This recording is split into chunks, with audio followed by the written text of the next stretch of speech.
I'm here at Chase Bank in Edina, Minnesota, and the reason I'm here is because the media team for their parent company, JP Morgan Chase, reached out to us and said, hey, we're going to have some of our top-level executives in town as part of a bus tour across the Midwest. Would you like to interview our chairman and CEO, Jamie Dimon? I said, well, of course. How often do you get to interview the head of the largest bank in the country?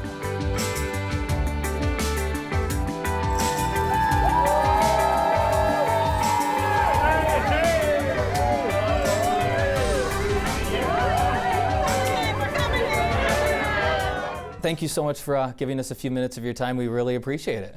Pleased to be here. I recently read your op-ed in the Washington Post, and you touched on a lot of topics, but one thing that stuck in my mind was you shared some concern that the American dream is disappearing from many Americans, and you also said that you believe there should be some changes when it comes to mortgages and making home ownership more affordable. Yeah. What changes would you like to see? Yeah. So let me just start with the bigger picture. This country still works. It's an unbelievable place, and I don't like when people say the system's failing everyone. It's not.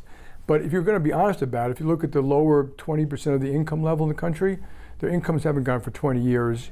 Their health is worse than most other people. They're often the ones in inner city schools that aren't graduating the kids, don't give them degrees. They have more crime in the neighborhoods. And I just think, as an American, we should acknowledge that and start doing something about it, whether you're a Democrat or Republican, and that there are things to do. So you mentioned we can make mortgages more affordable. I think we can expand the earned income tax credit. We can give schools more direction that they should be teaching the kids not just math and reading, but this certificate, it could be welding, it could be data scientist, it could be coding. At 18 years old, you can get a job making $60,000, $70,000 a year. And we need to do more of that to lift up that part of society. It feels like a lot of people just are really concerned about the economy, their own personal finances. What do you think we can do as a country, as business leaders, investing leaders, to try to restore some confidence and to make people feel like they're not pinching pennies and trying to make ends meet? I think you have to separate the ones who are pinching pennies from the ones who are not. So those are the ones I was talking about, that we should help them a little bit. I also think we should do things like teach people more civics, more history. And now, this is an exceptional nation. I mean, it's still an exceptional nation. Most Americans don't understand if we need border control, but hypothetically, if you opened up our borders, 4 billion people would move here. For the same reason my grandparents, who were Greek immigrants, who never graduated high school, came here. The promise of this country is extraordinary, and the freedoms it gives an individual, freedom of speech, freedom of religion, is extraordinary. Freedom of enterprise is extraordinary. That doesn't mean we can't acknowledge the flaws. But we spend too much time denigrating ourselves, arguing, yelling and screaming, as opposed to what this country does is great. The world has peace because of this country, and let's focus on the flaws and what we can do to fix them with real policies, not just yelling. Yelling is not a policy. Being angry at people is not a policy. And blaming business for the failure of inner city schools is inaccurate. So we should be really clear about how we're going to fix these things, while we acknowledge the problems. And with everything America is going for it, you also believe, though, that the U.S. is entering one of the most treacherous times since World War II. What are some of the conflicts and forces outside the U.S. that you're most concerned about? Yeah, so the U.S. itself is still exceptional, the most prosperous nation the world's ever seen. I think the treacherous time is not the U.S. entering it, the world is entering it. I'm talking about the war in Ukraine, which is now going well past 2 years. Some people don't realize 800,000 dead and wounded between the Russians and the Ukrainians, and there are estimates that Ukrainian children, that 20,000 have been kidnapped from Ukraine and sent to be, adoption centers or something in Russia. And imagine how you'd feel.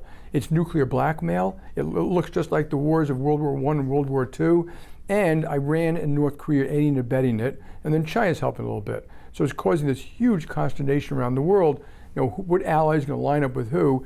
And then you had the terrorist activities in Israel. They go on today. Israel's being attacked, from 3 sides now. The American warships are being attacked by the Houthis in the Red Sea. You have a fairly explosive situation here. And I'm hoping these things resolve. But if you look at history, and I've spoken to a lot of both historians and military experts, it may be the most complex, dangerous time since World War II. And so, we just need to recognize that. Let's hope for the best. But to fix this, you also need comprehensive, thoughtful strategy and real American leadership. It cannot be done without American leadership. But in their own life, to me, and you mentioned the teaching people how to handle financial affairs. I wish we taught financial stuff K to 12. What's a checking account? What's a rainy day fund? When do you need insurance? What do you do differently when you have children? How do you get a mortgage? How do you save for mortgage? What are your credit scores, et cetera? But I think you should have a plan and then stick to it. How you save money when you have, if your business has a 401k. I think we can make mortgages, you already mentioned, more affordable for people. That's government policy. That's nothing the consumer can do. But I'm quite frustrated sometimes the government hasn't fixed our screwed up mortgage system. And so there are all these things to do. But for the individual, learn how to save money, don't get in payday lending, proper use of credit cards, debit cards, be thoughtful about it, have a rainy day fund for having to fix the car or an insurance bill, et cetera. And so, and you'll be okay. And keep on investing. Don't, it's not about speculation about the market. Don't go in and out all the time. Just be thoughtful, have an advisor if you can. And a big part of finance and people making money and having their jobs is work-life balance. That's a big thing that people are looking for. How do you handle it with work-life balance, with your busy job, traveling? How do you make those things? Yeah, but I think, very often I go to these college campuses and, what about work-life balance? I tell them, you have no idea what you're talking about because you're not married and you don't have kids. Yeah. And you have kids? Yeah, I got 3. That's when it becomes an issue. We get married, you have kids, and so I always tell people the most important about work-life balance is you have to take care of your mind, your body, your spirit, your soul, your friends, your family, and your health. And that is more important than your job. And you do it thoughtfully. Some people waste a lot of time in the weekends or hanging out with buddies or watching football games, which I'm not against doing. Just be very thoughtful about those things. Businesses try to be very accommodating. And so also be very thoughtful, think ahead, take your vacations. I always, most businesses are they'll allow you to do things like, you got kids' baseball games or something like that. It's okay to say, hey, it's okay if I do this in the afternoon and not the morning. Because if you're respected and you're working hard, most of your bosses aren't going to care about that morning. And so there are a lot of ways to do it. Hopefully companies will accommodate it, employers will accommodate it, but just being very thoughtful about it is probably the best way to do it. And the other thing is work smart. I know a lot of people who waste a tremendous amount of time at work. They reduplicate emails, they read things 3 or 4 times, they're always rushed because they're not thinking ahead about how long the traffic might take at the elevator in the building, and then you get anxiety. Don't do that. Try to reduce the anxiety in your life by kind of being on time and being thoughtful about what you need to do.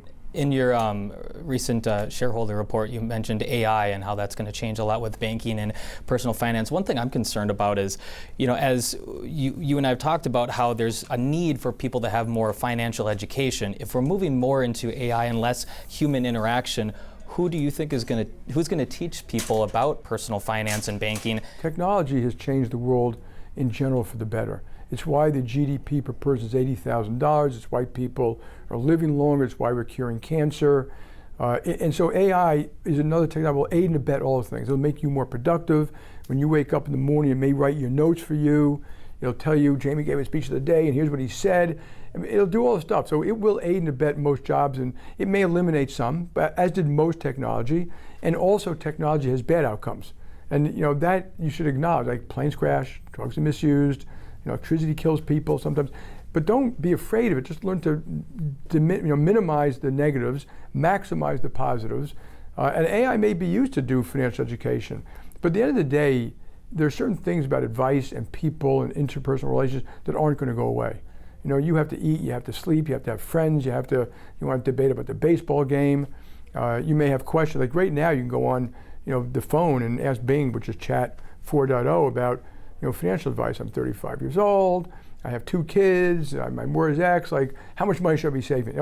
It could probably help you do that, but it won't be sufficient necessarily to replace an advisor. What would be your best advice for the average American that is plugging away at a 9 to 5 and trying to raise their kids, trying to keep the mortgage going, and looking for some advice to make ends meet? What advice would you have for that person?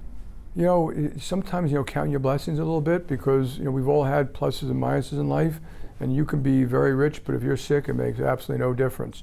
And, obviously for most people, the most important thing is their family, taking care of their family and their kids and their health and their parents and things like that. So there was a great op-ed I read about a guy who had won the gold medal on June 6, 1944, Omaha Beach, the Medal of Honor, I mean. And he wrote the story about, he was now looking back at his life, and while that day meant a lot, and he said a lot of the soldiers should have gotten the same Medal of Honor because they died. They gave the ultimate sacrifice. He realized that looking back in life, the people who made the world a better place every day, through good times and bad times.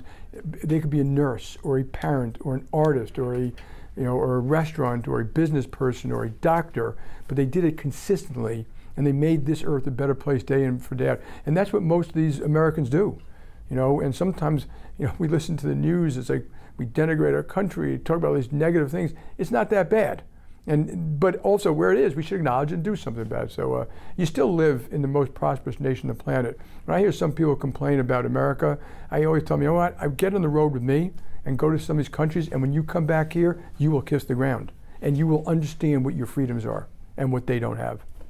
Well, thank you so much for your time. I appreciate talking money with you. Well done. Thank you. Thank you. Appreciate it. Yeah.